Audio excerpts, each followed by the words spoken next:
அனைவருக்கும் டிவைன் தமிழன் YouTube channel சார்பாக அன்பான வணக்கங்கள். இன்னைக்கு நாம இந்த பதிவில் என்ன பார்க்க இருக்கோம் அப்படின்னா, நீங்க இப்ப இந்த டிஸ்பிளேல பார்த்துட்டு இருக்கக்கூடிய இரண்டு விதமான பறவைகள், அதாவது முதல்ல ஜோடியாக அமர்ந்திருக்கக்கூடிய குருவிகள், இரண்டாவதாக ஜோடியாக இருக்கக்கூடிய புறாக்கள். இந்த இரண்டு பறவைகளில் உங்களுக்கு மிகவும் பிடித்த பறவை எதுவோ அந்த பறவையை நீங்க உங்க மனசுக்கு பிடித்த நபர்களை உங்க மனதில் நினைத்து கொண்டே அந்த பறவையில் ஒன்றை தேர்ந்தெடுங்க.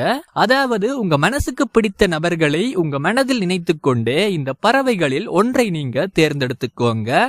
அப்படி நீங்க தேர்ந்தெடுக்கக்கூடிய அந்த பறவையினை வைத்தே உங்க மனசுக்கு பிடித்த நபர்களுக்கும் உங்களுக்கும் இடையிலான உறவு எப்படி இருக்கும் அப்படிங்கறத பற்றியும், உங்க மனசுக்கு பிடித்த அந்த நபர்களின் இயல்புகளை பற்றியும், அந்த நபர்கள் உங்களை பற்றி என்ன எல்லாம் நினைப்பாங்க என்பதை பற்றியும் இந்த பதிவின் மூலமா நீங்க தெரிஞ்சுக்க முடியும். அதனாலேயே இந்த பதிவு மிகவுமே சுவாரஸ்யமானதாக இருக்கும். ஸ்கிப் பண்ணாம முழுமையாக பாருங்க. அது கூடவே நம்ம சேனலையும் சப்ஸ்கிரைப் பண்ணி சப்போர்ட் பண்ணுங்க. வாங்க இப்ப பதிவுக்குள்ள போகலாம். பொதுவாவே நண்பர்களே, இந்த குருவிகளும் புறாக்களும் எப்போதுமே ஜோடியாகத்தான் இருக்கும். நீங்களே பெரும்பாலும் பார்த்திருப்பீங்க, இந்த புறாக்களையோ குருவிகளையோ தனியாக பார்க்கவே முடியாது. எப்போதுமே இவைகள் ஜோடியாகத்தான் இருக்கும். எதனால அப்படின்னா, இந்த இரண்டு பறவைகளுக்கும் உறவுகளை மேம்படுத்தக்கூடிய தன்மை இருப்பதாக சொல்லப்படுது. அதனாலேயே நீங்க இந்த இரண்டு பறவைகளில் ஒன்றினை தேர்ந்தெடுப்பதன் மூலமாக உங்க மனசுக்கு பிடித்த நபர்களுக்கும் உங்களுக்கும் இடையிலான உறவுகளை பற்றியும், அந்த நபர்கள் உங்களை பற்றி என்னவெல்லாம் நினைப்பாங்க என்பதை பற்றியும் மிக எளிமையாகவே சைக்காலஜி ரீதியாக கணிக்க முடியும். அதனால இப்பவே நீங்க இந்த இரண்டு பறவைகளில் ஒன்றை தேர்ந்தெடுத்துக்கோங்க. உங்களுக்கு பிடித்தவர்களை பற்றி தெரிஞ்சுக்கலாம். அந்த வகையில் நண்பர்களே, நீங்க தேர்ந்தெடுத்தது ஜோடியாக இருக்கக்கூடிய குருவிகளாக இருந்துச்சு அப்படின்னா, நீங்களுமே கூட மிகவுமே சிறப்பாக உறவுகளை மேம்படுத்தக்கூடிய ஒரு நபராக இருப்பீங்க.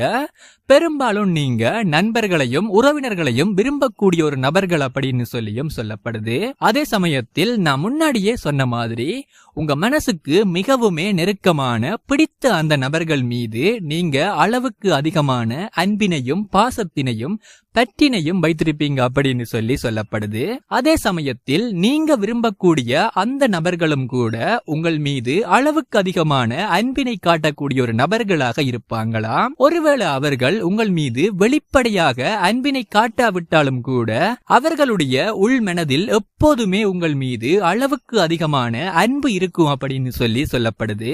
எதனால அப்படின்னு சொன்னா, நீங்க எப்போதுமே ஒருவரை விரும்புறீங்க அப்படின்னு சொன்னா அவருடைய சுதந்திரத்தில் எப்போதுமே தலையிடவே மாட்டீங்க.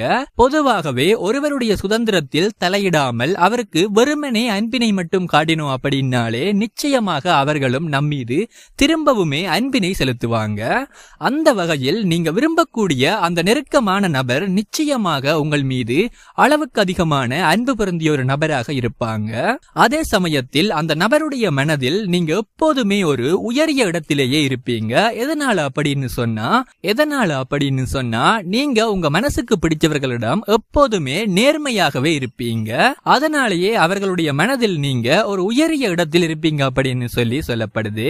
அது மட்டும் இல்லாம உங்க மனசுக்கு பிடித்த அந்த நபர்கள் உங்களை எப்போதுமே அடிக்கடி சந்திக்கணும் அப்படின்னு விரும்புவாங்க.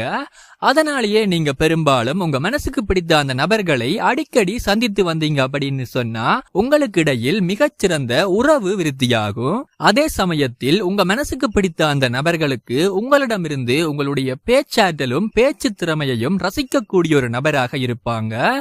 எதனால அப்படின்னு சொன்னா உங்களுக்குமே இயற்கையாக மிகச்சிறந்த பேச்சாற்றல் இருக்கும் அப்படின்னு சொல்லப்படுது.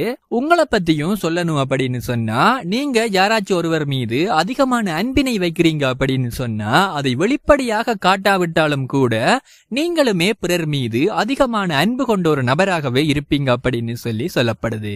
அடுத்ததா நீங்க தேர்ந்தெடுத்தது ஜோடியாக இருக்கக்கூடிய புறாக்களாக இருந்துச்சு அப்படின்னா, நீங்க எப்போதுமே சமாதான எண்ணம் கொண்ட ஒரு நபராகவும் சாந்த குணம் படைத்தவர்களாகவும் மிகுந்த பரந்துபட்ட அன்பு குணம் கொண்டவர்களாகவும் இருப்பீங்க.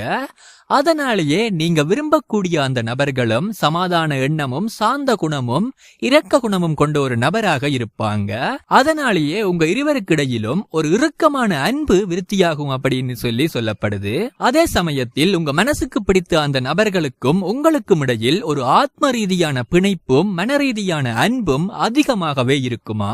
அதே சமயம் நீங்க விரும்பக்கூடிய அந்த நபர்கள் வெளிப்படையாகவே உங்கள் மீது அன்பினை காட்டக்கூடிய ஒரு நபராக இருப்பாங்க. அது நண்பர்களாக இருக்கலாம், காதலர்களாக இருக்கலாம், உறவினர்களாக இருக்கலாம், பெற்றோர்களாக இருக்கலாம், யாராக வேண்டும்னாலும் இருக்கலாம். அப்படி இருந்தாலுமே கூட உங்கள் மீது வெளிப்படையான அன்பினை காட்டக்கூடியவர்களாக இருப்பாங்க. அதே சமயம் உங்களை பற்றி அவர்கள் ஒருபோதுமே தாழ்வாகவோ இழிவாகவோ எண்ணவே மாட்டாங்களாம். எப்போதுமே உங்களை பற்றி சிறப்பாகவும் மகிழ்வாகவும் உயர்வாகவும் தான் எண்ணக்கூடிய ஒரு நபர்களாக அவர்கள் இருப்பாங்க. 4 பேருக்கு முன்னாடியும் கூட உங்களை பற்றி சிறப்பாக புகழ்ந்து பேசக்கூடிய இயல்பு கொண்டவர்களாக இருப்பாங்க. உங்கள் மீது அவர்களுக்கு அளவுக்கு அதிகமான பற்று உணர்வு அதிகமாகவே இருக்கும். அதே சமயம் உங்க இருவருக்கிடையிலும் ஒருபோதுமே தேவையில்லாத வார்த்தை வாதங்கள் இருக்கவே இருக்காது. அளவோடும் அன்போடும் பேசி பழகக்கூடிய ஒரு நபர்களாக நீங்க இருப்பீங்க. உங்க இருவருக்குமான உறவு நீண்ட காலத்துக்கு நீடித்து இருக்கும் அப்படின்னு சொல்லப்படுது.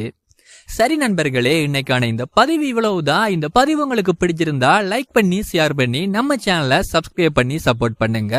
அதே சமயத்தில் நீங்க எந்த பறவையினை தேர்ந்தெடுத்தீங்க அப்படின்னு கமெண்ட் பண்ணுங்க. நன்றி, வணக்கம்.